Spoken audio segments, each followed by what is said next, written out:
রুটি বা পরোটার সঙ্গে খাওয়ার জন্য খুব পারফেক্ট এবং সহজ একটা সবজির রেসিপি যারা খুঁজছেন আজকের ভিডিওটি তাদের জন্য। সবজি রান্নার জন্য এখানে আমি 3 রকমের সবজি নিয়েছি। আপনারা চাইলে এখানে আপনাদের পছন্দ মতো সবজি অ্যাড করতে পারেন। এখানে আমি 1.5 কাপ পরিমাণ লাউ, দুটো মাঝারি সাইজের আলু এবং একটা গাজর কিউব করে কেটে নিয়েছি। এখানে আমি 7 থেকে 8টা কাঁচামরিচ মাঝখান থেকে ফালি করে দিয়েছি, হাফ কাপ পরিমাণ পেঁয়াজ কুচি, হাফ টেবিল স্পুন হলুদ গুঁড়া, 1 টেবিল স্পুন ধনিয়া গুঁড়া, আদা রসুন বাটা দিয়েছি 2 টেবিল স্পুন এবং জিরা বাটা দিয়েছি 1 টেবিল স্পুন। সামান্য পরিমাণ তেল দিয়ে এখন আমি সবজিটাকে খুব ভালোভাবে মেখে নেব। এ পর্যায়ে সবজিটাকে যত ভালো মাখানো হবে সবজিটার টেস্ট কিন্তু ততই ভালো হবে।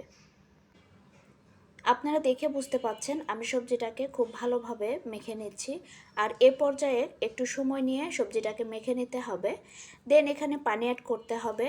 এমন পর্যায়ে পানির লেভেলটা থাকবে যেন সবজিটা গা মাখা অবস্থায় থাকে, খুব বেশি পানি না আবার কমও না।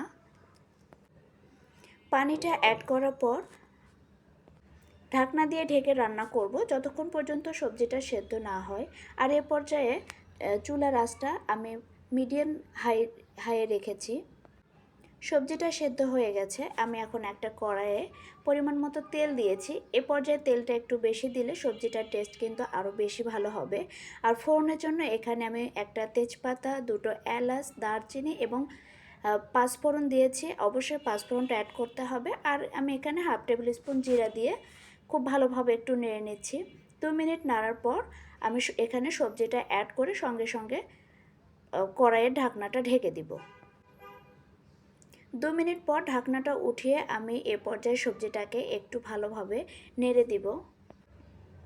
দেখেন সবজিটা কত সুন্দর কালারফুল হয়েছে। এই সবজিটা দেখতে যেমন সুন্দর হয়, খেতেও কিন্তু দারুণ টেস্টি হয়। সেম প্রসেস ফলো করলে আপনারা বুঝতে পারবেন এই সবজিটা কতটা টেস্টি হয়।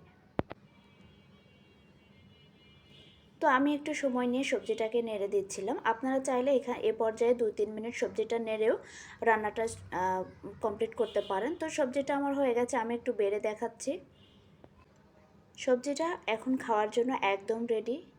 আমার এই ভিডিওটা যদি আপনাদের ভালো লেগে থাকে তো প্লিজ সাবস্ক্রাইব করতে ভুলে যাবেন না। সবাই অনেক ভালো থাকবেন, সুস্থ থাকবেন। আল্লাহ হাফেজ।